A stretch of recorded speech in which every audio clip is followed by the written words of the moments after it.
TOYIN go fuck up 500,000 owó kíni ọmọ tí ò ní face tí ò tí logo 500,000 owó kíni kí ló ṣe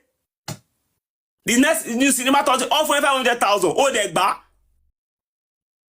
owó kíni 500,000 tó fún ẹ ìwọ ọmọ tó ń build on ko won so gbogbo yẹn gbogbo owó tó ń kó fẹ́ o believe ke o no believe ke star ni ẹ lójú are you are not a star o de o ṣe star baba ayo mu ẹ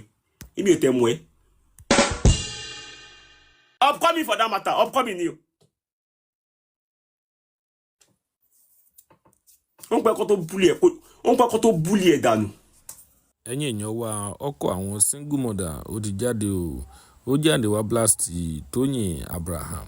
ó jáde wá blast arábìnrin ọ̀hún lórí ọ̀rọ̀ òun pẹ̀lú ABIKE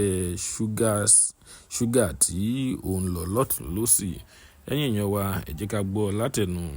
arákùnrin yìí nǹkan tí ó tiẹ̀ ṣẹlẹ̀ gangan tí ó fi blast TOYIN Abraham ẹ jẹ́ ká gbọ́ látẹnu rẹ̀.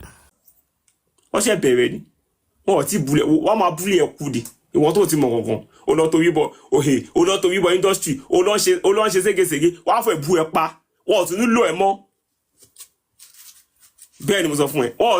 ò tún nílò ẹ wọ́n nílò ẹ mọ́ wọ́n máa lò ọ́ máa jọ ẹ sí dustbin ó lọ bèèrè lọ́wọ́ àwọn aṣíwájú ó lọ́wọ́ àwọn content creator ó lọ́wọ́ wọn sìn wàá lù ẹ báyìí wàá ju ẹ dànù wàá dá ẹ nù wọ́n mọ pẹ́pẹ́ yẹ òṣì ọ̀fun 500,000 olè àfi tí ọ̀fun 500 èlò ní kọ́ bá kó fún ẹ o èlò ní kọ́ 5 million fún ẹ ta ni ẹ ṣe star ni ẹ ni ṣé star ni ẹ di wọ́n mọ tó ní face where you are today no matter what níbi tó délé ní ọpẹ́lọpẹ́ TOYIN Abraham ni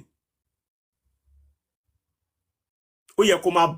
máa bọ́ ni kó máa respect ẹ where ibi tó dé ní èní ọpẹ́lọpẹ́ TOYIN ni you useless girl very useless girl animal ni ẹ ó gbádùn tó bá tẹ̀ ń sọ̀rọ̀ tó bá ń jáde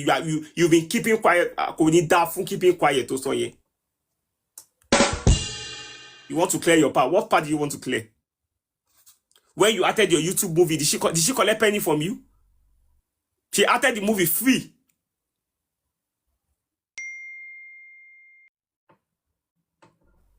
ìwé yín náà lè fẹ́ káwọn àwọn celebrity mi máa fa àwọn èèyàn mọ́ra mọ́ because a lot of people still need to be in the industry they wọ́n fẹ́ star bọ́ lórí burúkú ẹ ó ti fi tiẹ̀ náà ó ti fi bá tẹlòmí jẹ